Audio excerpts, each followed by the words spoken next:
Hello, today I'm going to review the LEGO Star Wars Darth Revan figure from the Black Series. So, starting with the box, you can see this one has different packaging than the rest. I guess because it's from the archive collection or something like that. I don't really know what that is, but from what I understand, it's where they bring back an old figure and re-release it with a few quality touches, I guess, like updating the paint and things like that. But you can see it just holds the figure inside. It shows him on the front, and on the back it just says a little bit about him. And it has this timeline order thing right here, which looks off to me. Hang on, let me look at that. I haven't even looked at this yet. Yeah, that's the timeline. That's off. Kind of weird that they put Solo after the Rise of Skywalker.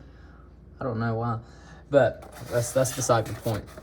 Here, I will review the figure now. So looking at the figure up close, you can see that he has a lot of little details.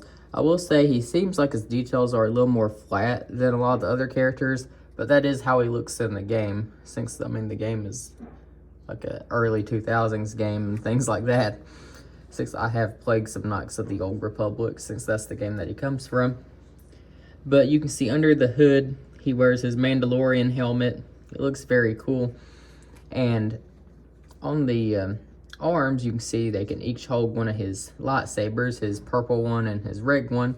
And those are both, from what I understand, exclusive lightsabers to this figure. So that's kind of cool. And on the back, if you like capes like on that Darth Vader figure, this one you'll really like. It's all tattered up, it has holes in it and things like that. It looks all worn in. Looks very cool.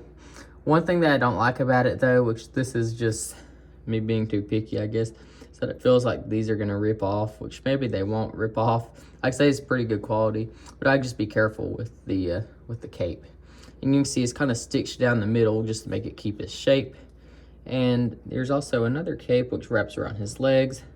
Then he has this rubbery piece that goes down the middle. And under the legs, let me see if I can get, I'm not going to mess with that cape too much, but you can see he's very detailed down here around his boots. And as you can see the threads and things like that, I'm guessing it's meant to be where you see the threads, but I kind of don't like the tethered up design because I feel like it's going to break the figure. I mean, not the figure, but the cape. But maybe it's meant to be that way since it is supposed to look really old. But now I'm going to show off the joints on this figure. So you can see that he has ankle joints. These are pretty good joints. And he has knee joints. Let me get the knee to bend.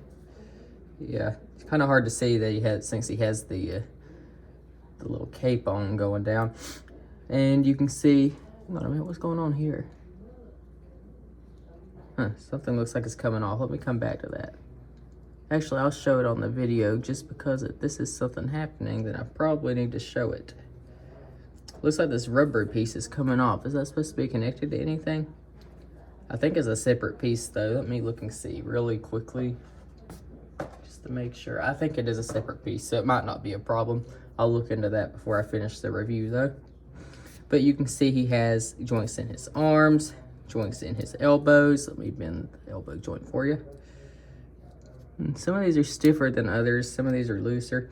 This ain't too bad though compared to like the Grievous figure where everything's too loose. He has joints in his wrist. These are very fun to play with. Same thing goes for the other arm.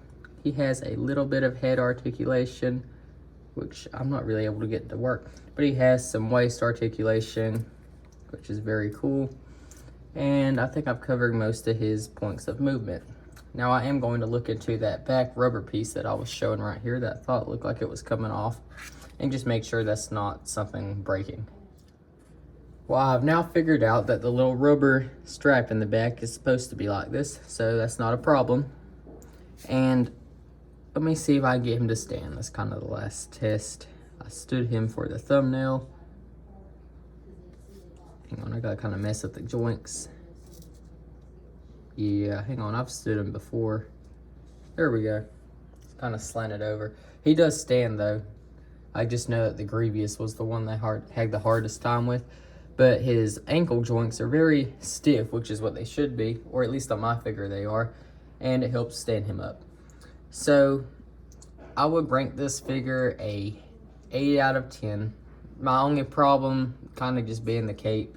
I kind of wish it was made off something different. This is the one time that I kind of wish the cape was made out of plastic instead of whatever cloth material this is, just so that I wouldn't have to worry about the little tethered up pieces ripping or anything like that. But we'll see in a few years as I keep them on display if anything comes of that. Maybe it really is a good quality. But thank you for watching, and goodbye.